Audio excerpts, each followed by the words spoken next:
दोस्तों, share market को आज भी लोग एक जुए की तरह देखते हैं, क्योंकि वो ये मानते हैं कि इसमें रिस्क बहुत ज़्यादा होता है। वैसे ये बात काफ़ी हद तक ठीक भी है, पर रिस्क तो एक बाइक चलाने में भी होता है।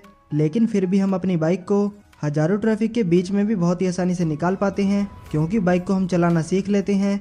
बिना सीखे अगर आप बाइक को लेकर रोड पर निकल गए तो 100% चांसेस हैं कि एक्सीडेंट ही होगा। ठीक इसी तरह हर वो काम जिसकी आपको ज़रा भी नॉलेज नहीं है, उसमें हमेशा ही आपके लिए रिस्क बना रहेगा। और यही सेम केस शेयर मार्केट का भी है। बिना इसके बारे में जाने अगर आप बहुत सारा पैसा अपना यहाँ पर इन्वेस्ट कर देते हैं तो 90% चांसेस हैं कि आपका पैसा वहाँ पर ज़रूर डूबेगा। तो इसीलिए आज मैं आपके साथ शेयर मार्केट की एक कंप्लीट बेसिक इन्फॉर्मेशन शेयर करने वाला हूँ, जिससे आप ये जान पाएंगे कि शेयर मार्केट एक्चुअल में होती क्या है, ये किस तरह काम करती है और हम अपना पैसा यहाँ पर कैसे इन्वेस्ट कर सकते हैं। तो देखिए, शेयर मार्केट, इक्विटी मार्केट या फिर स्टॉक मार्केट, इन तीनों का सेम ही मतलब होता है। यहाँ पर आप किसी भी कंपनी के शेयर्स खरीद या फिर बेच सकते हैं। मान लीजिए मेरी एक लैपटॉप की कंपनी है। अब इस कंपनी को मैं एक बहुत ही बड़े लेवल पर ले जाना चाहता हूँ, ताकि मेरी ये कंपनी और ज़्यादा ग्रो हो सके।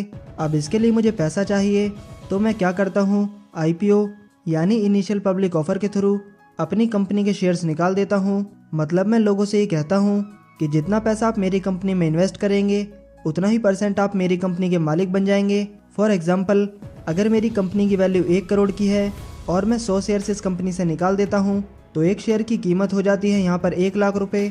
अब अगर मेरी कंपनी से कोई 5 शेयर भी खरीद लेता है तो वो 5% मेरी कंपनी का हिस्सेदार बन जाएगा। इसको शेयर मार्केट की लैंग्वेज में शेयर होल्डर कहा जाता है। अब मेरी कंपनी को आगे चलकर अच्छा खासा प्रॉफिट होता है और उसकी वैल्यू 1 करोड़ से बढ़कर 2 करोड़ की हो जाती है। तो जिन जिन लोगों ने भी मेरी कंपनी के शेयर्स खरीद रखे होंगे उनको भी अपने शेयर्स के अकॉर्डिंग पूरा प्रॉफिट होगा। और भी सिंपल तरीके से अगर मैं आपको बताऊं तो सपोज कीजिए आपको एक बिजनेस शुरू करना है और आपके पास सिर्फ 20,000 रुपये हैं, जो कि उस बिजनेस के लिए काफ़ी नहीं है। अब आप अपने फ्रेंड के पास जाते हो और उससे कहते हो, भाई मेरी इस कंपनी में 20,000 रुपये लगाओ और 50-50 के मेरे साथ पार्टनर बन जाओ। आपका फ्रेंड आपकी बात मानकर 20,000 रुपये उस बिजनेस में लगा देता है, तो यहाँ पर आपकी 50-50 की पार्टनरशिप हो जाती है। अब अगर आपका बिजनेस चल पड़ता है तो इसमें प्रॉफिट दोनों का होगा, और अगर आपका बिजनेस ठप पड़ जाता है तो नुकसान भी दोनों का ही होगा। ठीक यही चीज़ एक बहुत बड़ी लेवल पर की जाती है, जिसको कहा जाता है शेयर मार्केट। वैसे तो ये सिर्फ 1-2 एग्जाम्पल ही थे जिनके थ्रू मैंने आपको बताया कि शेयर मार्केट आखिर होती क्या है। बड़ी बड़ी जितनी भी कंपनीज होती हैं उनकी शेयर्स की संख्या 50 या 100 में नहीं बल्कि लाखों करोड़ों में होती है। जैसे कि रिलायंस के केस में अगर हम देखें तो यहाँ पर टोटल शेयर्स की संख्या अप्रोक्सीमेटली 676 करोड़ है और इसमें हर एक शेयर की कीमत 21 मार्च 2024 के अकॉर्डिंग 2900 रुपये है। यानी कि अगर आपको रिलायंस कंपनी में 1% का भी मालिक बनना है तो आपको 200 करोड़ से भी ज़्यादा की कीमत चुकानी पड़ सकती है। लेकिन इतनी बड़ी इन्वेस्टमेंट करने की आपको कोई भी ज़रूरत नहीं है। अगर आप किसी कंपनी का एक नॉर्मल शेयर भी खरीद लेते हैं तब भी आप उस कंपनी के हिस्सेदार माने जाएंगे, भले ही वो 0.0% ही क्यों ना हो। अब यहीं से एक और सवाल निकल के आता है कि कंपनी आखिर इतने शेयर्स निकालती क्यों हैं। शेयर्स तो वो 100 या 1000 भी निकाल सकते हैं, क्योंकि दुनिया में इतने सारे अमीर इन्वेस्टर पड़े हैं, कोई भी उनके शेयर खरीद सकता है। तो देखिए, सिंपल सा फंडा है। मान लीजिए आपको 100 रुपये की बहुत ज़्यादा ज़रूरत पड़ रही है और आप जाकर 100 रुपये अपने फादर से मांगते हैं। अब अगर आप एक मिडिल क्लास फैमिली से बिलोंग करते हो तो आप अच्छी तरह से जानते होंगे कि इतना आसान नहीं है अपने फादर से 100 रुपये निकलवा लेना। 1000 आपसे सवाल जवाब होंगे और उसमें भी 50% चांसेस हैं कि आपको पैसे मिलेंगे। वहीं अगर आप पूरे 100 रुपये अपने फादर से ना लेकर के घर में बाकी जितने भी लोग हैं उनसे अगर आप 10-10 रुपये भी लेते हैं तो यहाँ पे 100 रुपये बनाने के चांसेस काफ़ी ज़्यादा बढ़ जाएंगे, क्योंकि ऑब्वियसली 100 रुपये के मुकाबले 10 रुपये एक बहुत ही छोटी रकम है और कोई भी आई थिंक 10 रुपये देने में ज़्यादा सवाल जवाब नहीं करेगा। ठीक इसी स्ट्रेटजी को सभी बड़ी बड़ी कंपनियाँ फॉलो करती हैं और वो 50 और 100 शेयर्स की जगह करोड़ों शेयर्स इशू कर देती हैं।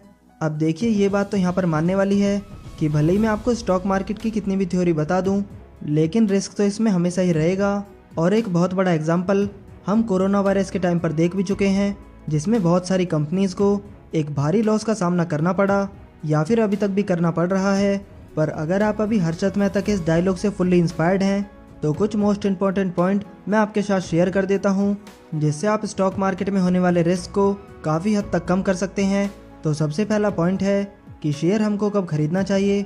तो किसी भी कंपनी के शेयर को खरीदने से पहले हमें उस कंपनी की पूरी नॉलेज होना बहुत ज़रूरी है, जिसमें हमें ये देखना होगा कि ये जो कंपनी प्रोडक्ट या सर्विस प्रोवाइड कर रही है इसकी पिछले कुछ सालों में परफॉर्मेंस कैसी रही है और क्या आने वाले टाइम में इसकी वैल्यू और ज़्यादा बढ़ने के चांसेस हैं। और इन सब चीज़ों को पता करने के लिए आप गूगल की हेल्प ले सकते हैं।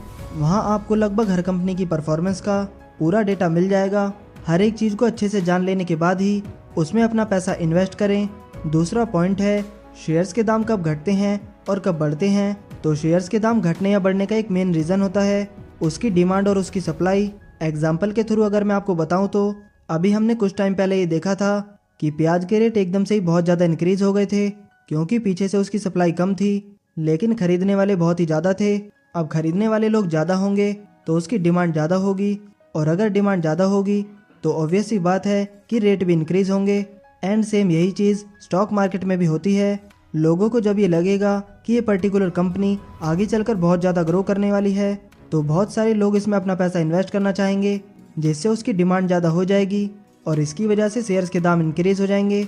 वहीं अगर कोई दूसरी कंपनी लॉस में जा रही है तो लोग उस कंपनी के शेयर्स बिल्कुल ना के बराबर खरीदते हैं जिसका नतीजा ये होता है कि उस कंपनी का शेयर दिन प्रतिदिन डाउन होता चला जाता है। तीसरा और बहुत ही इंपॉर्टेंट पॉइंट, कितना पैसा हमें शेयर मार्केट में इन्वेस्ट करना चाहिए ये डिपेंड करता है आपकी एज और आपकी फाइनेंशियल कंडीशन पर। फॉर एग्जांपल, अगर आपकी एज 55 या 60 से ऊपर की है और आप ज़्यादा रिस्क नहीं लेना चाहते हैं तो आपके लिए स्टॉक्स की बजाय म्यूचुअल फंड और एफडी एक बेस्ट ऑप्शन हो सकता है। लेकिन अगर आप अभी यंग हैं और आपकी एज 20 से ऊपर की है तो आपको स्टॉक मार्केट में अपना पैसा ज़रूर इन्वेस्ट करना चाहिए।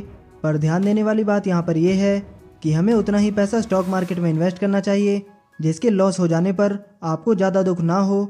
अगर आप शुरू में इसमें अपने लाखों रुपए इन्वेस्ट कर देते हैं तो इन सम केस अगर आपका पैसा डूब जाता है तो आप फिर कभी भी इन्वेस्ट करने के बारे में सोच ही नहीं पाओगे। तो हमेशा ही अपनी फाइनेंशियल कंडीशन को ध्यान में रख के अपना पैसा इन्वेस्ट करें। और लास्ट पॉइंट है हमारा, स्टॉक मार्केट में हम अपना पैसा कैसे इन्वेस्ट करें। तो इसके लिए मेनली आपको एक डीमेट अकाउंट की ज़रूरत पड़ती है।